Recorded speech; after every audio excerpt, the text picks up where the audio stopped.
I mostly read public domain books here on Glenn Reads Books to You, and they were written a long time ago, so they're usually racist, or sexist, or bigoted, but in there somewhere is a story, and that's why those stories are famous.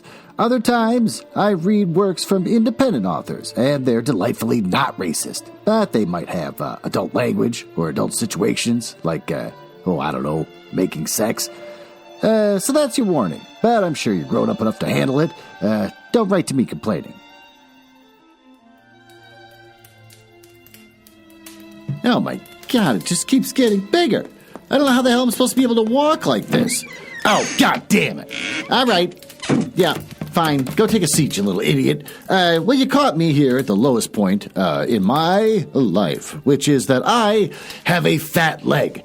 Apparently, my knee problem for the last 2 weeks has only gotten worse, and now my leg is swelling up, which is weird, because I'm walking around with a fat leg, constantly smacking it into things like chairs, knocking over tables, and I used to like to do a little roundhouse kick to get plates out of the cupboard, but now every time I do a roundhouse kick, I just smash the cupboard door to pieces. So, anyways, welcome to the Glenn Reads Books to You mansion. It's a fun little bit where I pretend to live in a mansion and not just recording in my basement. This is where I read the hottest public domain books and short stories. This week, we'll continue to read Hellflower by George O. Smith. You want to learn a little bit about the author? Well, I'm sure you do. George O. Smith, born April 9th, 1911, died May 27th, 1981. He's an American science fiction author. He wrote for astounding science fiction during the golden age of science fiction in the 1940s. Everything about him is pretentious and annoying. The only interesting thing about him is that he collaborated with the Astounding Science Fiction's magazine editor John W. Campbell Jr. Then he stopped because he basically scooped up Campbell Jr.'s wife and married her. So, what a dick. In other news, I've had the longest 2 weeks ever. Barely saw my wife, and but now it's done. And so now I'm relaxing, and my wife is just playing video games, and I'm sitting next to her playing Animal Crossing on the phone. Animal Crossing, the camping one, but it's called Complete or something. And basically it's... They just want you to pay more money for it. But I never liked Animal Crossing. I played it, back in the late 2000s, I think, and or mid-2000s, whenever it was on the GameCube. And I thought, this should be fun. Oh, what a cute little fun thing to do, like on a rainy Saturday. And then I played it for a while, and I'm like, this is boring as hell. All you do is just decorate your stupid little home, and then all you do after that is just, collect things and deliver stuff to people and try to make friends with everyone, and I don't give a shit. And so then all of a sudden Animal Crossing came up for your phone, and I was like, oh, I should give it another chance, huh? Oh, I should give it another chance, and I should play it, the camping one, and it was stupid. So I dropped that, and then I guess they started trying to charge people money to do more stuff, but and no one cared about that. And then during COVID, when you're trapped in the house all the time, back in 2020, 2021, they came out with another Animal Crossing for the Switch, and I was like, I should play that, a fun little world where no one is diseased and everything's fine. So I played that for a while and got bored because it's the same goddamn thing. You just keep decorating your house, and then you just talk to neighbors. But this one, I'm giving another chance. Okay, well, thank God, I have nothing to talk about this week. So with that, why don't we go down to the library and keep reading this book.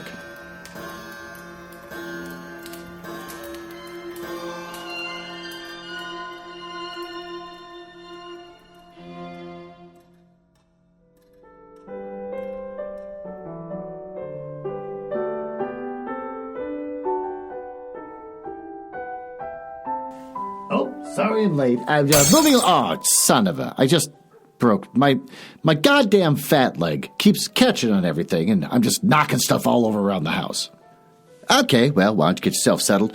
My newest thing is heating pads. I spent a lot of time over at my brother-in-law and my sister's place, and God, they love heating pads over there. And I thought, oh, that's something a senior would do. Why are you guys doing it? But it turns out I took a nap there during the day one day, and oh my God, they had a heating pad on the couch, and so I laid on the couch with the heating pad kind of up your back, and and I slept as if I was sleeping in my mother's lap for the first time since I was, I don't know, about 18, 19 years old. So, heating pads. Who would have thought that'd be a deal? So I got a heating pad for you. We're jumping on the heating pad bandwagon. So snuggle up with that heating pad as I read to you Chapter 15. Faradine watched Carolyn uncaringly as she fought herself out of the crumpled position and succeeded on flopping over on her back, where the four gravities were not making her body press against her arms and legs. She spread-eagled, one word, on the floor, and her chest labored with the effort. Then she relaxed, because four gravities are not too uncomfortable when lying on the back, even though the floor below is hard. Forget it, Charles, she said slowly with some difficulty. You can't run away from a ship that can go faster than light. I could try. You can't win. The radio speaker came alive. Surrender, Faradine. Stop and submit or we fire. Faradine's lips tightened as he fought the controls at the ship slide sideways. Putting another vector on its course, he twirled the knob to 0, and the radio with a violent twist to his wrist. They're your friends, and they don't mind killing you, he sneered. I'm not afraid to die. I am, grunted Faradine. I have some knowledge that I don't want to die without telling. Well, that's why I'm willing to keep you from telling. His hands danced on the levers, and the Lancaster turned end for end and sped back at the huge craft almost on a side-swiping course. Out here, intrinsic velocity meant nothing. The only thing that counted was the Lancaster's velocity with respect to the velocity of the spacecraft from the stars. He had one advantage. His ship was smaller, and therefore it must be more maneuverable. Furthermore, he had the advantage of surprise. He could go where he pleased, and the other pilot must follow him. Since Faradine's changes of pace and course would come without warning, each switch would take a few fractions of a second to follow. On land, a few fractions of a second meant little, but in space, they mean miles. On land, a quartering flight meant closing of the range. In space, where the pursuer would not dig a heel into the ground then turn on a dime, quartering flight meant adding another vector to the course. He widened the gap. Somehow, Faradine realized that because a ship could exceed the speed of light, it did not follow that the ship would be able to catch an elusive quarry. He looked at Carolyn, plastered against the floor by four gravities, and realized, that a race could be no more hardy than his, and therefore 4 gravities was about all they could take over an extended period of time. Maybe they were hardened space dogs, huh? Oh, that's a cute term, space dogs. Could take 5 or 6. With training and special seats, and wearing equipment. His outfit protected him more than the flimsy stuff she wore. Here, at least, he was on equal footing with the other spacer. I hate that I'm never going to get used to calling it a spacer. It's like saying a car. I'm driving a car. So then what do you call it? Like a rotor? Like a roadster. Well, I guess we do have terms like that. All right, fine, whatever. It was obvious to Faradine that interstellar velocities did not depend in any way upon reaching the speed of plane acceleration. A force field of some unknown kind was needed, and this force field must not be one that permitted the body to stand. Well, say 1,000 gravities this force field would go on, and the other ship would catch him as easily as a greyhound could. Catch a rabbit. And here in space, there were no brambles in which to hide. He snapped his Lancaster around and crossed behind the course of the other ship. Again, he widened the gap. He had only one thing to worry about to present moment. I can't speak. Until it became evident that he would get free of pursuit. This new and sudden enemy was hoping to take him alive. So, until it became evident that he could make his escape, he had nothing to fear. Once he was free of them, he would have to face the terror of target-seeking missiles. Target-seeking missiles? Well, I guess that makes sense. We always call them heat-seeking missiles, but I guess there's not a lot of heat in space. Capable of several hundred gravities of acceleration and equally capable of turning in mid-flight if he managed to make them miss him. He wished desperately for a cargo of bowling balls or steel castings that he could strew in his wake. What? He cursed his lack of foresight in not having the control rods replaced, because a few of them might have done the trick. He's just going to throw junk behind him? Like a like you do in a car. And Faradine stopped cursing. He struggled to the computer and played a long tune on the keys, ignoring the fact that the enemy had finally lined up on his course from behind again and was closing range. Recollection of Brenner Hughes and the depredations in the Pile Bay had started a train of thought that Faradine followed with a growing interest.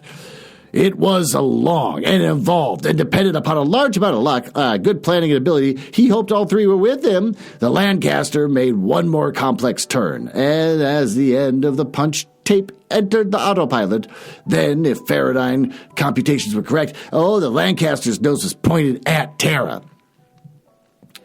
Well, the space lighter behind, fooled again, made a turn and began to pick up the space that had been lost. Faradine saw that he had plenty of time, and so he waited until the punchies of the tape cut the drive a bit, and then he went below and came back into the control room with the Brenner Hughes spacesuit. He got out patching material and carefully repaired the triangular rip. He cleaned out the strong locker, putting the greenbacks into one of the many pouches in the suit. Then he set about checking it, testing the air supply and purifier, filling the food pouch and the water tank. Men had been known to last 72 hours in a suit like this without any discomfort, other than the confinement. The primary danger was running out of oxygen, and the secondary danger was thirst. How much longer than the 3 days depended upon the character of the man when he had last eaten and taken his fill of water. The suit was checked to Faradine's satisfaction, and he started to put it on. How handy are your friends with that big spacer? He asked. Good enough, she said. Well, you better pray for them to be better, he said, because your life depends upon how handy they are. Charles, you can't possibly make it. Faradine paused. He wanted to take time for a last cigarette. He lit one and puffed before he said, "Honey, child." Can you imagine a dramatic moment where someone takes the time to light a cigarette, inhale it, and then exhale it, and then look you dead in the eye and go, "Honey, child"? I could outguess that gang until Saul freezes over, except that sooner or later they'll get sick and tired of the chase and end it by launching a target-seeking missile, and that would be that. I have no intention of sitting here and letting them catch me either. So what are you going to do? Well, Faradine reached up and stopped the clock. I punched a very interesting autopilot tape. It'll dodge and swoop along at about, 4 gravities and lead your pals along a devious way after you and I part company. 4 G-E-E, is enough to keep you flat on your attractive behind, oh my God, so that you can't loss it up. Since you can't measure time too accurately, when they grab you, you won't be able to tell them just when I took off, and they'll have a fine time combing space for a man-sized moat, making his course to Tara. Charles? Faradine snubbed his cigarette out. How long was that speech that he's finished his cigarette? And dropped his hands and knees so that he could look down into her face. Okay, this is weird. You pitched me many a low, soft curve to the inside. Oh, baseball reference. He told her quietly. Now you are lying there looking helpless. Another baseball reference. With those big eyes telling me that I'm leaving you here to die. Good act, Carolyn. But this time you didn't think it out far enough. By now you should have known Faradine well enough to realize that staying here will kill us both because I won't be taken alive! Exclamation point. By scramming. Maybe we'll both live. This is one battle you'll lose, and the last. But maybe we'll meet somewhere again to take it up later. I bent down with a cynical smile and kissed her on the lips. Oh, another baseball reference. To surprise, he found her lips responsive. Not baseball. But he had neither the time nor inclination to carry the emotion any further. So long, Carolyn. Yeah, he chuckled. Some of this has been a lot of fun. He finished donning the spacesuit, and then, with a careless wave of his hands, he went down the stairs. She was not looking at him, but at the ruined microphone and the raw cord ends and the radio equipment far out of her reach. Panic showed in her face, and it gave her some strength, but not enough to fight the 4 gravities that held her flat. Then, as Faradine lost sight of her, his jaunty self-confidence faded. Up until not too long ago, he had been complimenting himself on being able to find out more about the Hellflower operation than the Sandmen. Now he knew the Hellflower gang had been using him in a more efficient manner than Clevis and the Solar Anti-Narcotics Department. It became obvious to Faradine that the fighting gang of cutthroats and fighting an enemy race of intelligent people were about as different as he really was for the brilliant operator he imagined himself to be. Yeah, it also required that he change his plans for escape. Oh, he knew that he would flee the big ship and had a fine chance of being picked up by a Space Guard scooter as soon as he could get within calling distance of Luna.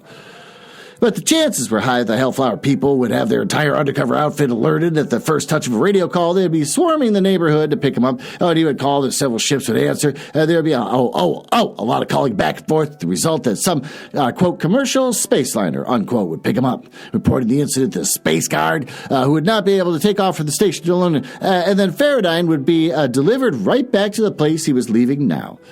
He paused by the space lock and cracked the big portal and stood there eyeing the huge starship, a tiny dot in the distance below, visible only because its reaction flare limned the ship, making an annular object against the cold twinkling stars. He kept the space lock open long enough to make it look like a real escape to Carolyn, who'd be watching the indicator lamp and marking the time. Then he closed the space lock, and then went down and down in the Lancaster until he found the lowermost inspection cubby. Out he crawled in and closed the hatch behind him. He settled down to wait with about the same amount of wondering concern as a schoolboy summoned at the principal's office without being told why. Even the small amount of evidence that he now could use had been given to him as bait to catch one man who would be willing to listen to him. Oh, he groaned and swore aloud, and the sound of his voice echoed and re-echoed within the confines of his helmet. Time creaked past, and the Lancaster turned and curved according to the punchings of the autopilot tip. Faradine had only one prayer, that the enemy would not get tired of the chase and fire a missile that would end the whole game with a wave of intolerable heat and indescribably bright light. Only Caroline's presence aboard might prevent that until the last moment. Then the hour period ended, with the Lancaster pointing up and quartering course from Terra to Sol, and so a long, long way from the point of supposed escape. Not long after that, Faradine felt the clink of the magnetic grapples. He tensed again. All right, I'm not looking that up. He tensed again. Oh, would they fine-comb the Lancaster? Or would the inevitable question and answer session that must ensue once they found Carolyn alone convince them that he had abandoned ship? Would they take her off and blast the Lank? Oh, nice nicknaming it, the Lank, L-A-N-C with a little apostrophe. Or would they deem it of value and keep it? His mind went on and on. How good was the radar? How alert was their radar operator? Were both good enough to state unequivocally that there had been no minute object leaving the ship on a tangential course? Or would there even have been the unusual clutter of noise and interference and lack of anticipation so that someone could assume that he had left the ship? Someone was going to get chewed out for it in any case. Then, assuming that the enemy considered the ship valuable, where would they take it? And what would they do with it? Far from feeling gratified by his maneuver, Faradine was only satisfied to be alive and temporarily out of the hands of the enemy. What happened from here on it must be played by ear against an unknown score. For 3 voices, the drive of the Lancaster dropped from 4 gravities to about, 1, and Faradine could hear dimly the clumpings of heavy feet coming in through the rooms above him. Then the drive diminished again, remaining about a quarter gravity or maybe less. There were sounds of feet above his head, and he tensed, and he tasted the acid in his mouth. And he found the heavy automatic and clutched it clumsily in the heavy space glove. Capture might be preferable to death, except that Faradine was fairly well convinced that the enemy would not permit him to stay alive and with what he knew about them, even though it was precious little and unsupported. The cubby that he was hiding in was angularly shaped To one side was space beyond the hull plates, and inside was the water jacket that cooled the throat of the reaction motor. Faraday moved quietly about the center pillar until he was on the opposite side from the inspection hatch and settled down again. And on the plates above his head, there were footsteps and the scraping of something heavy being hauled across the deck. He heard the sound of triple-tongued voices, barking musical and discordant sounds, distorted and muffled by the deck and the helmet he wore. One fiddled with the inspection hatch, and Faraday found the scuttlebutt and valved the air out into space, knowing that the enemy would have a hard time cracking the hatch against the pressure of the atmosphere. Oh, they gave up after a moment, and came the sound of drilling on the deck plates above them. A cloud of whitish vapor spurted downward, and the sound of alien voices rose sharply as the drill came through. 3 more spurts of escaping air blasted downward and skirted around the room to go into the fading draw toward the scuttlebutt. Plugs filled the 4 holes, and Faraday turned his head torch on them. They were heavy, self-tapping bolts being turned in from above. All this detail does not matter. The maneuver was repeated 3 times, 90 degrees apart, and then there was softer sound of scraping, and gradually the clumping of feet and the sound of men at work faded away. Faraday took a deep breath and realized that his skin was itching from the cold perspiration of fear that bathed him. Oh, and the taste in his mouth was brackish, and his heart was pounding. His breath shallow and rapid. He opened his mouth to gasp and discovered that he had been clenching his teeth so hard that his jaw ached and his molars hurt. Now he closed the scuttlebutt, but he did not valve any air into his hiding place. He put the top of his helmet against his deck plate above him, and he listened. Far above him, he could hear them. Still at work, but they were going higher and higher in the ship, and he relaxed, waiting. 3 more hours passed, as nerve-wracking as 3 hours Faraday ever spent, and then, with absolutely no warning, the drive went off completely, and he floated from the deck and scrabbled around to grab a stanchion. And he held on, finally getting his magnetic shoes against a girder where they held him at an odd angle. The drive went on into a full 1 gravity and hurled Faraday flat against the bottom of the cubby, wrenching his ankle slightly. The drive went off again, and finally on and finally off. All right, whatever. This time it stayed off. So much detail that does not matter. Floating free with only his feet in the mooring, and like resting in a tub of body temperature water, and as the lulling, muscle-freeing sensation went on and on like this paragraph, Faraday dozed. From the doze, which was fitful for quite some time, he dropped off into a deep slumber. Oh my God, we're done with that chapter. Let's take a break. Remove your heating pad from your lap, and why don't we go down to my basement, which is completely normal and not weird, and learn about the latest upcoming books from Penguin Random House.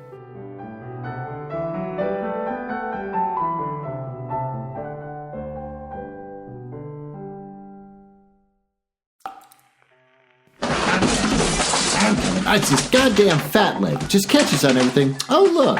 You're here in my basement, and you look comfortable and not weirded out or creeped out in any way, shape, or form. Yes, you're in my basement, where I read about the latest upcoming books from Penguin Random House and play this guitar for you. Yeah, as you sit in that chair underneath that naked light bulb, and I stand here underneath this naked light bulb. Why don't I tell you about the latest book from Penguin Random House called I Died on a Tuesday by Jane Corey. It's a suspense and thriller.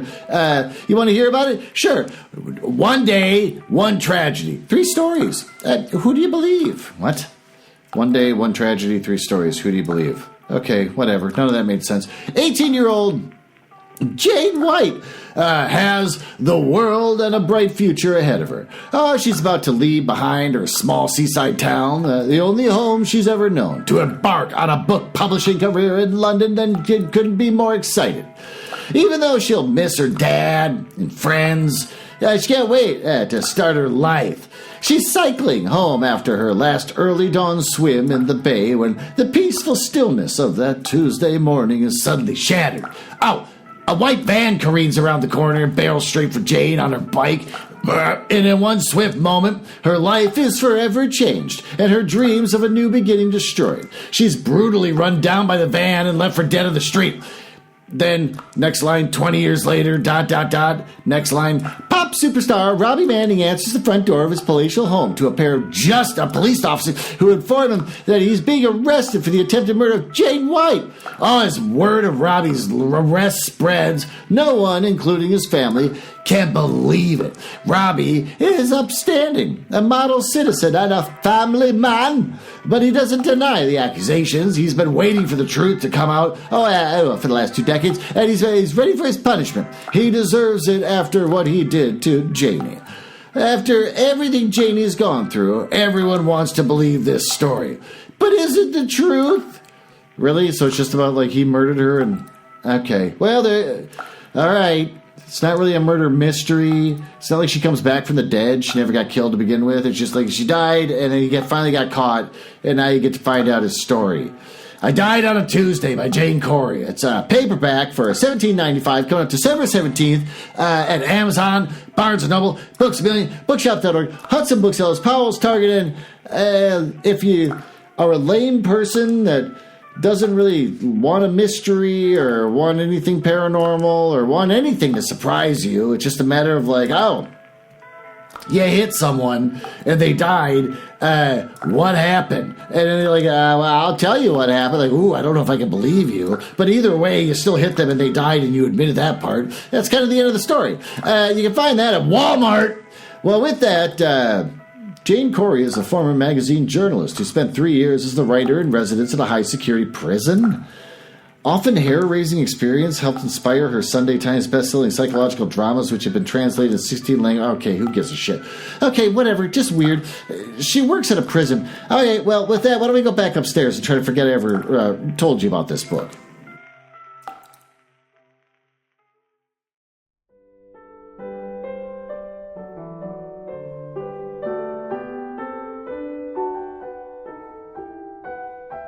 All right, I'm pushing along. I'm just a real Johnny-come-lately. Okay, it's just this swollen leg keeps catching on everything, and I'm waddling my way over to the chair here. And okay, so it's just how many lamps do I have? And tables. Okay.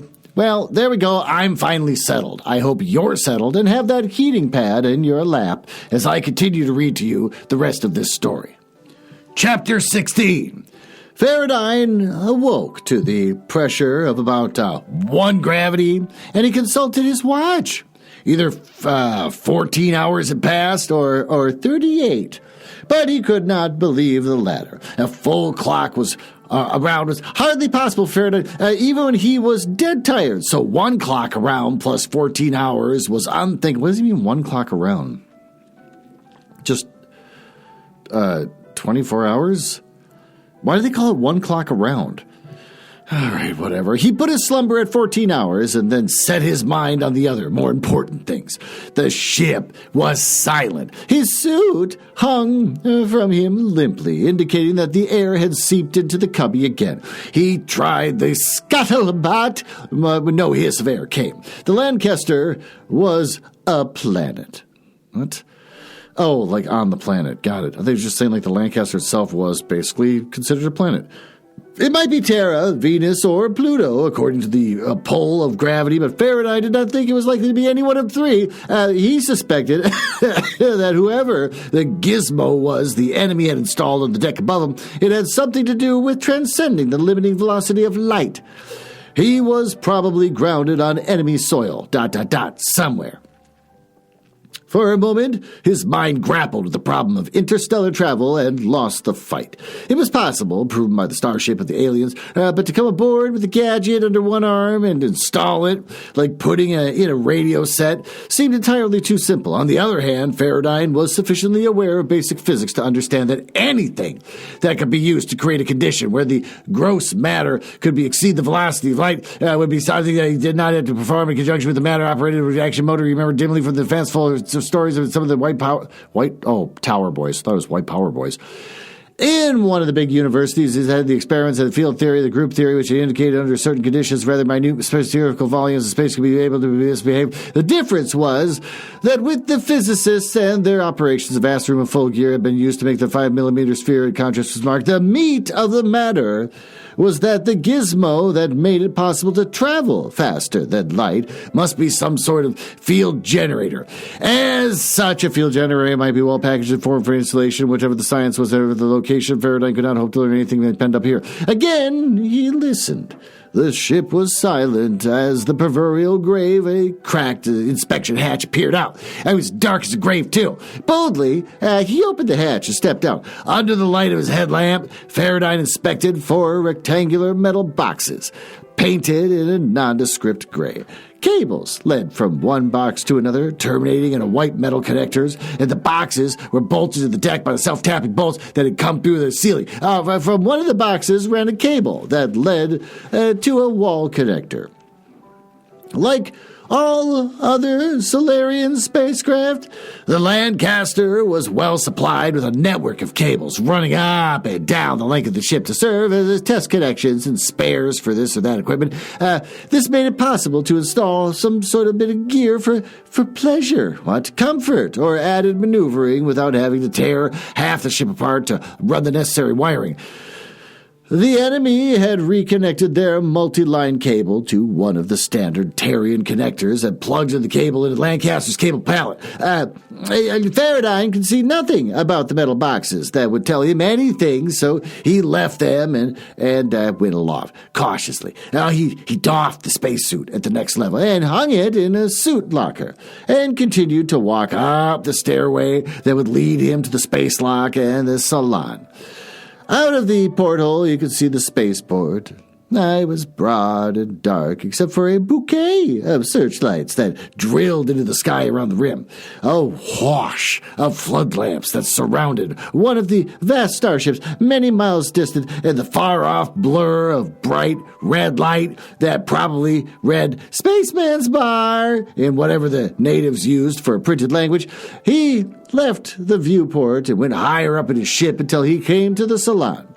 He peered into it from floor level, but it was dark and unattended. The space lock was open, and Faraday looked out the large, round opening across the field to another starship standing a few hundred yards from the Lancaster. The ship was just as dark as his, except for one small porthole that gleamed like a headlight into the darkness. The problem of where he was called into the control room. So he looked into the sky, hunting for familiar constellations. The Pleiades were there, but warped quite a bit. And Faraday found that while he knew they were distorted from an aggregation of stellar positions, he could not remember their proper relationship. Orion was visible, but the hero had hiked his belt up after a swing of his sword at the mythical enemy. That's fun. And the Great Bear was standing on his haunches instead of prowling, and the smaller bear had lost his front feet. Cassiopeia had gained some weight. Oh, this is fun. This is a lot of fun. Enough to squash her throne. And Sirius no longer blazed in Canis Major. Procyon, I'm just going to say that, had taken off for parts unknown, while several other bright stars dotted the skies at places where no stars had been on Terra. It was likely that some of these were merely displaced stars, but no one could tell Sirius from anything else without a set of astronomical instruments and a few years of study, unless he knew which way Sirius was from his position. That was laborious. Coldly and calmly, you say the stars are off. All the constellations are up. Instead, he goes through all the major constellations to talk about they're getting fat, or like my leg, or how he's got the Orion's belt. You didn't need to do all that. Coldly and calmly, Faraday scanned the skies, providing that they had not traveled more than 40 or 50 light years. The constellations before and behind the direct line of flight should be reasonably undistorted, except for those stars that would have been bypassed en route. Oh, this would only add a star or two to a constellation behind the subtract the same constellation ahead. The ones to the side of the line of flight would be misshapen and warped. It would have been easier if he could have viewed the entire sky, but he had to be content with one hemisphere. If he could, find an undistorted constellation with a few stars missing, he had come to that direction. Oh my God, just move on. And if there were stars added, he had gone away from it. We get it. Just move on. He tried to recall visits to the big stellarium in New York, park where the lecturer displayed the skies as seen from various well-known stars that were within, 100 light years of Sol. Certain sky marks and their displacement would be very helpful if he could remember them, but he had found that he had not been as visually attentive as he might have been, or that he had seen and entertained and then discarded the data as interesting but useless in a scientific culture that firmly believed in the limiting velocity of light. I am dying of boredom. Finally, he gave up, hoping to establish his whereabouts by visual inspection. He found a small pad of paper and began to make layouts of familiar constellations as he saw them. Someone among the planets of Sol would be able to measure the angles and changes and come up with the right answer. Well, within a few light years and stars sufficiently separated so that the chance we get it. He put a dozen small pages in his pocket, and then he looked at the control room. Oh, he could see nothing changed at first, and then he found a small auxiliary panel beside the pilot seat, which contained a bar-topped toggle switch and 3 pilot lamps that were different in appearance from the rest of the Lancaster's standard equipment. Oh, he felt an urge to try the toggle, and he fought it down. It was too much like playing with toy building blocks made of subcritical masses of plutonium. Okay, that was a bad comparison or analogy. I don't know what the hell is he trying to do there. And Faraday wanted to stay alive long enough to watch the downfall of the enemy, not participate in the explosion, curbing his human curiosity to fiddle with strange gadgets. Faraday turned away from the board and went to the cupboard where he took out his binoculars. He was astonished to find out how far away the starship really was and how big it was, and when it leaped into closer view with the glasses, it was still dark as unattended building except for the one lighted porthole. But the angle into the cabin beyond was too steep. Faraday could see nothing more than the corner between the opposite wall and the ceiling. He toyed with the idea of trying to lift himself up the top of his dome. He gave it up because he realized once he removed the binoculars from his eyes that the additional few feet of height would not change the distant angle enough to make it worth it. Oh my fucking God. The question of what to do next perplexed him. Obviously, there was no answer. There could be no plan. He would have to play it by ear again. The other guy calling the moves. Oh, he grunted unhappily. He would not even smoke, because he feared to show even the smallest light. But Faraday went down to his galley and opened a can of mixed space rations, which he shoveled in cold, and it filled him inadequately but not tasty, and he realized that the best of fine food would have been stowed away in a frenzy of nervous listening for the inevitable sounds of his enemy's return.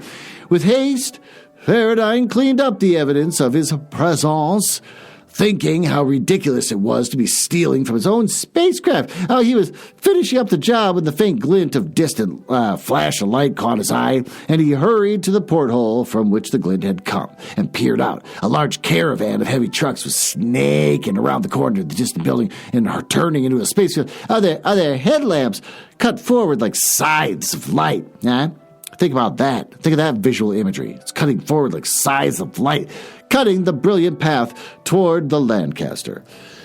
Faraday did not deem it wise to sit this out. They might have been heading for the other side of the field, but if they weren't, he was trapped. He went aloft to the salon and scuttered down the landing ramp around the backside of the poised space here and away from the direction of the trucks, running in the shadow cast by the Lancaster.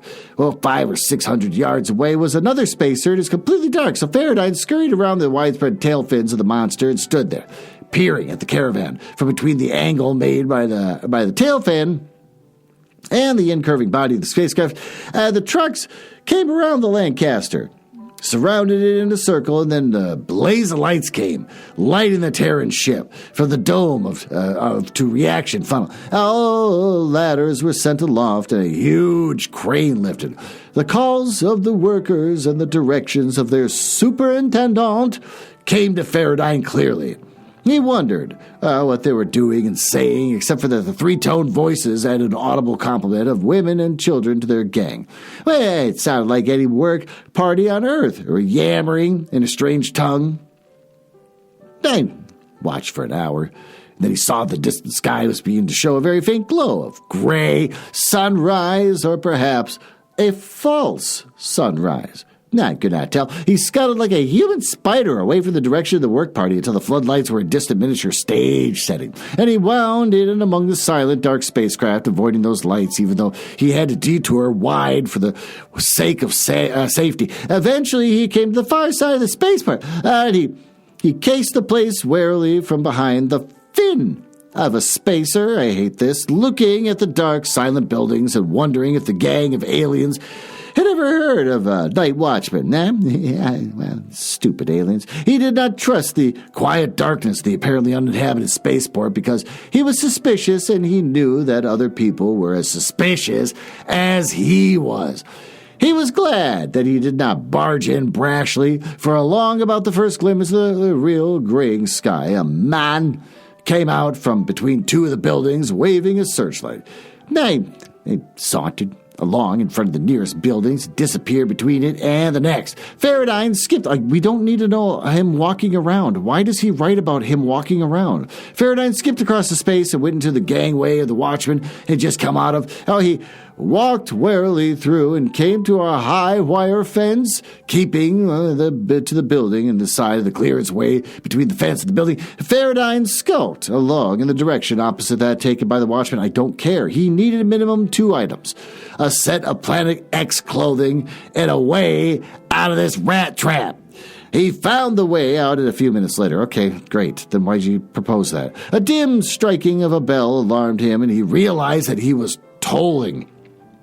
Rather than clamoring in alarm, he followed the tolling for 17 bongs and came upon a small sentry house perched beside an open gate. And as the tolling stopped, the man at the house stretched and yawned and got up, picking up a searchlight. He stepped outside and looked around in a bored manner. The watchman took one look at the open gate and some 10 feet from his position and shrugged.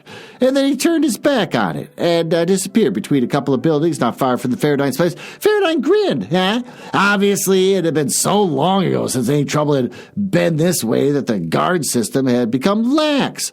Faraday praised laziness and complacency highly as he sped across from the open space of the silent feet, and he passed out of the gate on his way to the outside. Dawn was breaking, and the chill of the morning nipped.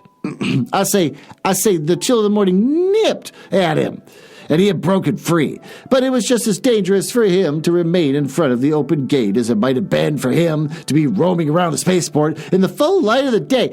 He turned to the right and started to walk like Jesus Christ along the road towards the group of the small buildings a few hundred yards to the spaceport. The second item Faraday needed to come by later. He had sauntered along several deserted streets at the gray dawn until down a couple of alleys and through a vacant lot until the two were quite some distance from the spaceport. Here, in a dimly lighted district, Faraday met his Planet X clothing. The stranger did not have a chance. He had been drinking or sniffing whatever the enemy used for celebration, and he had used too much. Faraday, his hard fist came out of nowhere. The stranger went down like a log, silently. And Faraday dragged him into an alley and stripped him his skin. His own clothing, Faraday stuffed in a trash barrel. I'm glad that this alien planet has trash barrels. Pushing the bundle down below the rest of the rubbish in the hope that the barrel would be collected by a couple of hard-working and uncurious men who would never note the alien cut to the cloth. He left the fellow naked to suffer both a hangover and a lot of embarrassment. Then, and probably a concussion, then, in the pleasantly bright dawn, Faraday walked boldly down the city street, jingling a bunch of native coins in the side pocket of his costume and feeling a trifle silly, like an introvert at a fancy dress ball. His trousers were stripped gaudily at the loose jacket hugged at his waist, and a bit too tight side. There was a whitish hat and was he just wearing like a zoot suit? And a pair of shoes that could have been put on either foot.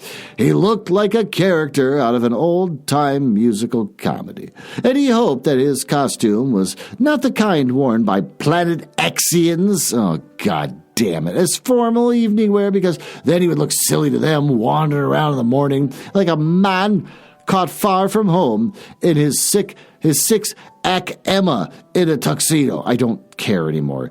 Eventually, he past a shop window and saw the other garb like the junk he was wearing, and he felt better. He had every faith and belief that people are disciplined against striking up an acquaintance with a total stranger, and so he turned into what was obviously a main thoroughfare and strolled along it till the streets began to fill with people. Okay, that's the end of that chapter. That sucked. Why don't we get out of here? Let's go down to my smoking room where we can both enjoy the sweet taste of a cigarette and then talk about what we just read.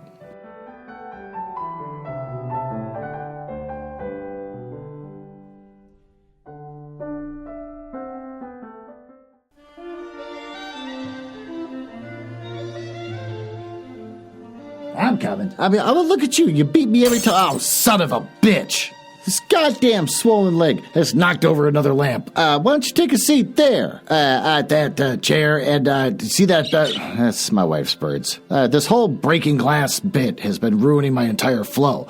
There's a baboon skull on the coffee table. If you take the top off the baboon skull, you'll see it's full of cigarettes. Why don't you have a cigarette? And I'll have a cigarette, and we can talk about what the hell we just read. Not a whole lot. Basically, he was going at light speed, trying to outrun the enemy. Nobody came to help him like he thought they would. And then he wound up hiding in a cubby hole, and they didn't find him. And then he finally came out of the cubby hole, and then he spent an entire chapter talking about how he was just trying to get around a spaceport. So there you go. That's it. Like, he finally got out. Then he stole some guy's clothes. The part where he beats the shit out of a guy and takes his clothes was less writing than him walking from one spaceship to another and getting to the outside edge of the entire airfield. Most of it's just him walking. Then the actual exciting part was just like, I punched him in the face and I stole his clothes. Yeah, and that was the end of that. So, not a good writer. What do we learn from this? Nothing. That's 2 chapters of horse shit, literal nothing going on. I mean, yes, technically something going on. You could have had him doing the light speed thing, and then hiding in his little cubbyhole, and then escaping out of the ship in 1 chapter. And then the next chapter could actually be something interesting that moves the story forward. But nope, 2 chapters of just one thing. This chapter is me hiding. This chapter is me getting out of the ship. And that's it. I also love that he's so... I get it's the 1950s and they didn't completely understand trying to imagine what another alien world would be like. You would think, okay, let's take a bunch of human beings, let's take them off Earth, let's go stick them on Mars. Then you wait 100 years, and then it's like, well, they have a whole new culture. They have different technology. They handle trash different. They might not use trash like bins, like big trash dumpster things. Maybe they don't do that. Maybe they do something different. Maybe they have different clothes that don't involve a hat and shoes. Maybe they got something else going on. I don't know. They're completely removed from all the influence of Earth culture, and they can do their own thing. But nope, this author's just like, no, it's just like Earth, but they don't speak the same language. Nailed it. Well, okay. Well, with that, I'm going to go take my big swollen leg and go do something else. And I'm going to probably go play Animal Crossing on my phone because I paid money for it, so I might as well keep doing it. So with that, I'll probably burp. See you next week.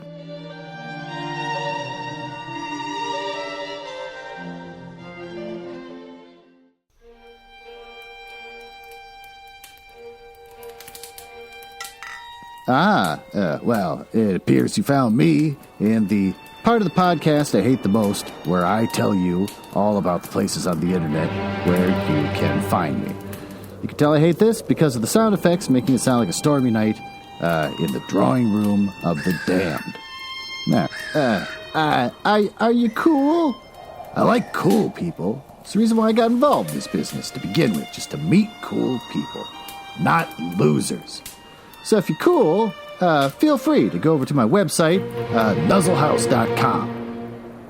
But if you go there, you get to hear some of the other stuff that I and my wife work on, like the Radio Mystery Theater show, where we try to recreate the same show that used to be on in the 70s, but they don't make any episodes anymore. So we make our own, and we just steal all their commercials.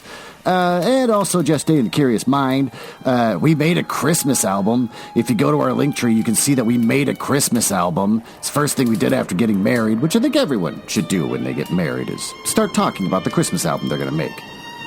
And since I think you might be cool, you can always just email me directly. glenn.nuzzles@gmail.com. But don't email if you're a nerdlinger or a dork. Now, back to business. I can't believe I drank all of them already. There's got to be one left.